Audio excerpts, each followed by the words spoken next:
dimanapun kalian berada, berjumpa kembali bersama dengan aku Nami dan Cia di Dongeng Nusantara. Wah, gak kerasa ya Cia, kita udah berganti tahun aja nih, udah tahun 2024 loh. Iya ya Kak, waktu cepet banget berlalunya. Betul banget nih Cia. Tapi Cia tahu nggak sih kalau misalnya di tahun ini akan ada peristiwa yang sangat penting loh. Tahu nggak peristiwanya apa? Wah, peristiwa apa tuh Kak? Nah, aku jelasin ya.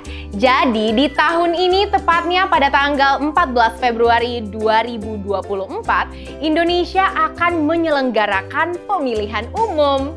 Mulai dari pemilihan presiden dan wakil presiden sampai calon-calon legislatif loh Cia. Oh iya, Cia nanti mau pilih siapa ya? Cia belum bisa milih tahu. Soalnya kan Cia belum 17 tahun. Seseorang yang sudah bisa memilih itu harus berusia 17 tahun dulu dia baru bisa memilih Cia. Oh gitu Kak, hehehehe.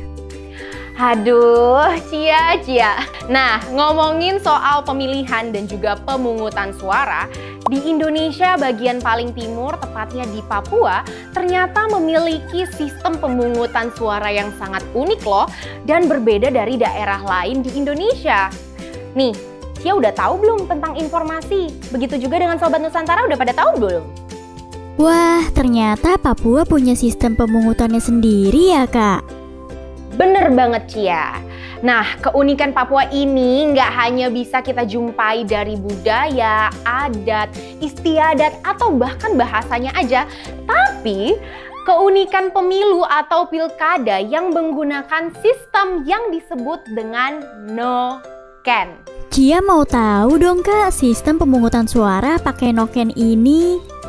Oke Cia, aku jelasin ya. Nah, jadi Sobat Nusantara, noken ini adalah sebuah tas yang menyerupai kantong tradisional masyarakat Papua yang dibawa menggunakan kepala dan terbuat dari serat kulit kayu. Berbeda dengan daerah lain, noken adalah sistem pemilihan di mana pemilih tidak dapat langsung memilih sesuai dengan kehendaknya, tetapi diwakilkan pemimpin adat setempat. Ada dua cara sistem pemungutan suara menggunakan noken ini. Yang pertama, yaitu noken big man, di mana pemilihan atau pilihan suara seluruh anggota suku diwakilkan oleh kepala sukunya masing-masing. Lalu yang kedua, yaitu noken gantung. Noken ini berfungsi sebagai pengganti kotak suara dengan kertas suara pemilih. Nanti dimasukkan ke dalam noken yang digantung sesuai dengan jumlah pasangan calon. Sistem pemungutan suara noken ini menggunakan prinsip luber dan jurdil, yang berarti langsung, umum, bebas, terbuka, jujur, dan adil.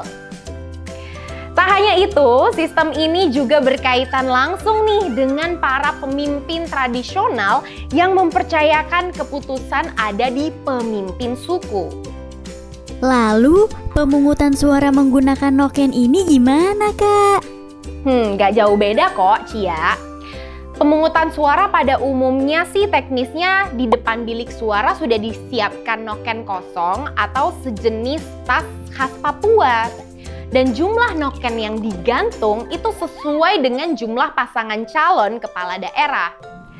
Setelah dipastikan semua pemilih dari kampung yang bersangkutan hadir di TPS, selanjutnya KPPS ini mengumumkan nih kepada warga yang memilih bahwa bagi pemilih yang mau memilih kandidat, baris di depan noken atau nomor urut 1. Begitupun seterusnya nih, setelah pemilih berbaris di depan noken, maka KPPS akan langsung menghitung jumlah orang yang berbaris di depan noken. Nah, sistem noken ini dianggap sah jika noken digantungkan di kayu dan berada di dalam area TPS. Pemilik yang hak suaranya dimasukkan ke dalam noken sebagai pengganti kotak suara harus datang ke lokasi TPS tempat dia berdomisili dan tidak bisa diwakilkan oleh orang lain, Cia. Dan pemungutan suara ini menggunakan noken masih digunakan loh sampai saat ini karena ada beberapa alasan. Di antaranya yang pertama ada faktor geografis daerah Papua akibat jarak tempuh untuk mendistribusikan logistik pemilu, dan yang masih merasa kesulitan di Medan di daerah tersebut dinilai memang begitu sulit untuk mengakses secara cepat. Lalu yang kedua ada juga topografi daerah dengan mayoritas pegunungan terjal dan berjurang sehingga terbatasnya akses transportasi yang ada di sana. Dan beberapa daerah hanya bisa diakses menggunakan pesawat kecil atau pesawat misionaris. Nah, hal ini berdampak banget pada agenda pemilu nasional. Lalu ada yang kedua, sumber daya manusia yang sebagian masyarakat di wilayah pegunungan itu belum mendapatkan pendidikan secara menyeluruh. Dan masyarakat di pedalaman Papua masih hidup secara tradisional, belum memahami pemilu secara valid tentang maksud dan tujuan serta manfaat, sehingga perlu nih diadakan sosialisasi melalui proses musyawarah bersama untuk mengambil keputusan dalam memilih. Lalu ada faktor yang ketiga, sosial budaya yang menjadi acuan dari adanya pemilu noken di Papua. Masyarakat di pedalaman Papua ini menganut sistem politik tradisional yang dikenal dengan big man atau kepala suku. Jadi, semua hal yang hendak dilaksanakan, masyarakat akan berkumpul, bermusyawarah, kemudian setiap gagasan akan diakumulasi atau akan dijumlahkan dan disimpulkan dan dinyatakan resmi oleh big man atau kepala suku mereka. Wah, kalau untuk pemilu nanti, wilayah Papua akan menggunakan sistem pemungutan suara yang mana ya, Kak? Nah, di pemilu 2024 nanti di Provinsi Papua Pegunungan akan dilaksanakan dengan dua sistem nih Cia, yaitu noken dan bilik suara. Hal ini karena sistem noken telah disahkan melalui putusan Mahkamah Konstitusi nomor 31 tahun 2014 sebagai konstitusional bersyarat.